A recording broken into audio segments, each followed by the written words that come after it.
दोस्तों नमस्कार, जय हिंद, वंदे मातरम। कक्षा 8वीं वाले सभी विद्यार्थियों के लिए आ चुका है विज्ञान विषय का पेपर आपकी स्क्रीन के सामने। बिना समय गंवाए शुरुआत करते हैं हम हमारे प्रश्नों से। ऐसा पेपर मैं आपको बताऊंगा जो कि आपकी एग्जाम में 100% पूछा जाएगा। क्वेश्चन नंबर फर्स्ट आपसे पूछा गया है, सही विकल्प चुनकर लिखिए। में अति महत्वपूर्ण प्रश्न है और ये आप छाप लीजिए अपनी कॉपी में।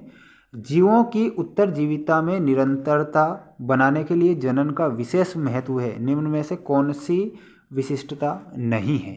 देखिए, जीवों की उत्तरजीविता में निरंतरता बनाने के लिए जनन का विशेष महत्व होता है, निम्न में से कौन सी विशिष्टता सही नहीं है, ये आपको पहचानना है। तो यहाँ पर आप करेक्ट उत्तर बताएंगे। केवल कथन जो थर्ड है, ये थर्ड वाला ये गलत हो जाएगा, बाकी सत्य है। सभी जंतु केवल अंडे ही देते हैं क्या? सभी जंतु केवल बच्चे ही देते हैं। तो यहाँ पर ऑप्शन नंबर सी आप करेक्ट करेंगे। सभी विद्यार्थी इससे आप कॉपी में नोट कर लीजिए। और अगला क्वेश्चन 100% ये पूछा जाएगा, वेरी मोस्ट प्रश्न है ना, ध्यान रखना है। और क्वेश्चन में पूछा गया है, जरायुज जंतुओं के सही समूह को पहचानिए। जरायुज, देखिए दो प्रकार के जंतु होते हैं, एक होता है अंडज, एक होता है आपका अंडज और दूसरा होता है आपका जरायुज। अंडज जो अंडे के माध्यम से जन्म होते हैं, जरायुज जो बच्चे जन्म देते हैं, उसे जरायुज कहते हैं। तो इसका सही क्रम आपको पहचानना है। तो जरायुज जंतुओं का जो सही समूह है वो हो जाएगा आपका गाय, कुत्ता और बिल्ली, ये जरायुज जंतु हैं।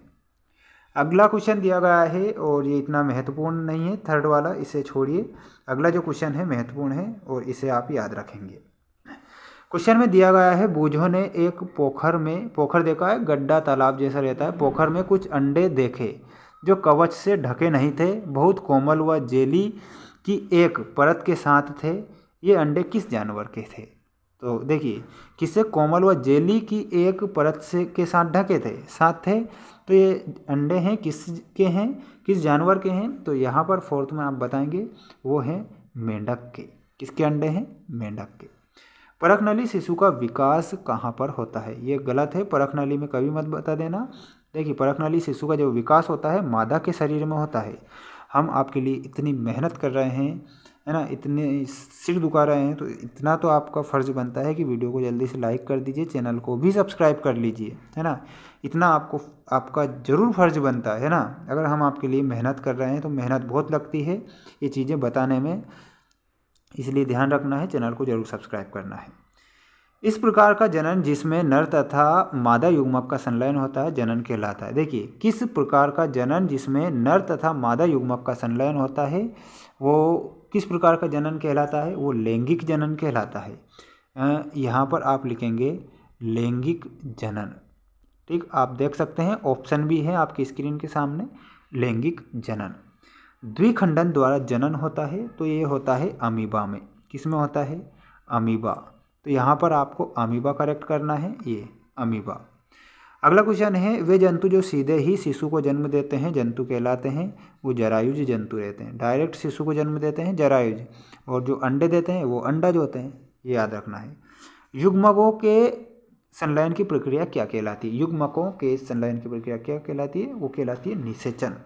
आप देख सकते हैं निषेचन आपका करेक्ट उत्तर होगा। बाह्य निषेचन में होता है। बाह्य निषेचन किस में होता है? तो वो होता है मेंढक में। बाह्य निषेचन मेंढक में होता है, ये आपको ध्यान रखना है।